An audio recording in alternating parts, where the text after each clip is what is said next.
The team at Santa Monica Studio put a lot of work into just like creating this sort of Norse world of God of War. And, you know, that extends to the trolls themselves. They have a unique language that they speak amongst each other. So there's actually, this big fella's actually saying something, I don't know what, but I'm assuming it's like, get out of my way, pesky insect. Did here, as well as Justin and Kristen, we're taking an exclusive look at God of War. This is footage you will not see anywhere else. And this is a troll you won't see in any of the other footage out there either. That is a nasty looking fellow. These trolls... Goodness. Yeah, look at this thing. These trolls are actually unique. They're named characters in the game's lore. Tell us a little bit. Each one is different. Each one has a completely different backstory. You know, as with Norse mythology, everything here sort of has a little bit of a story, a little bit of a narrative to it. So each of these guys, they're going to look a little different. They're going to fight a little different. The way you want to go up against them, you might want to think about it differently. Yeah, this guy looks a lot meaner.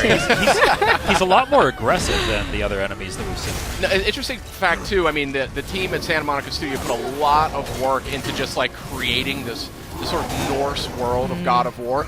And, you know, that extends to the trolls themselves. They have a unique language that they speak amongst each other. So there's actually, this big fella's actually saying something, I don't know what, but I'm assuming it's like, get out of my way, pesky insect. But they got a bit of a chip on their shoulder because I think part of the backstory is that they've been betrayed by the gods, you know, and they have all these different cities and villages. And I'd be mad, too. They, you know, they're down to fight. Boy, this game just looks so good. Oh, some cool. Friendly putt. No, never mind.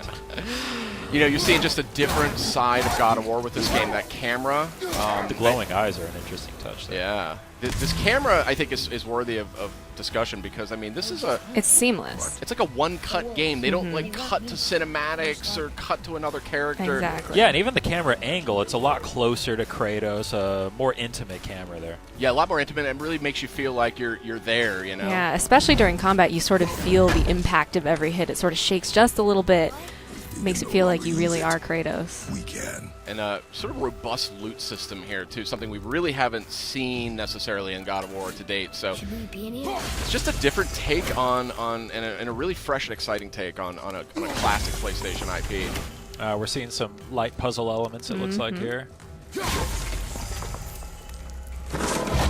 Nice. Notably, you don't have to mash the button to open chests anymore. And there's a lot of different kinds of chests. The animations are always different. Ooh, a purple thing.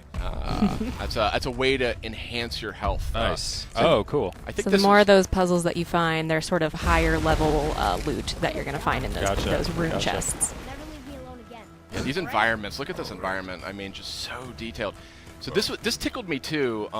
You know, this is a new look at God of War, and the climbing is something that I always associated with God of War. You remember those epic climbing sequences? Yeah. So Cory Barlog's sort of a veteran on the series. He worked on the original. He was creative director on the second game, and he's creative director on this title as well. And he's riddled this game with just references, homages, clues for fans.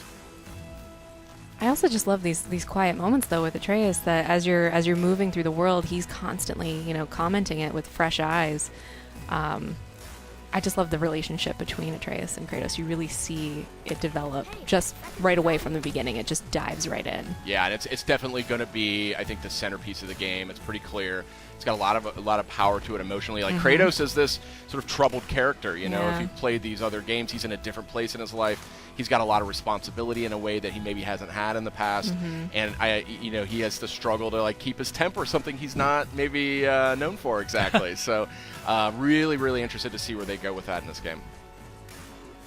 Yeah, it's interesting. It feels a lot more open, a lot more kind of catered to taking your time and exploring. Absolutely. Kind of punctuated by the fast action sequences. Has this been here all this time? Just beautiful. Why don't you help me up there? Oh, here we have you know, this Leviathan axe. This is the Kratos' new weapon of choice. It has a lot of impact in combat, but it also has some properties that sort of lend themselves to puzzle solving as well. Wait for me, boy. This fog is gorgeous. Yeah, that is some crazy looking fog there. Atreus! Well, hope you liked exclusive sneak peek here at God of War. This is footage you won't see anywhere else, and we are all dying to play it when it launches on PS4 April 20th. PlayStation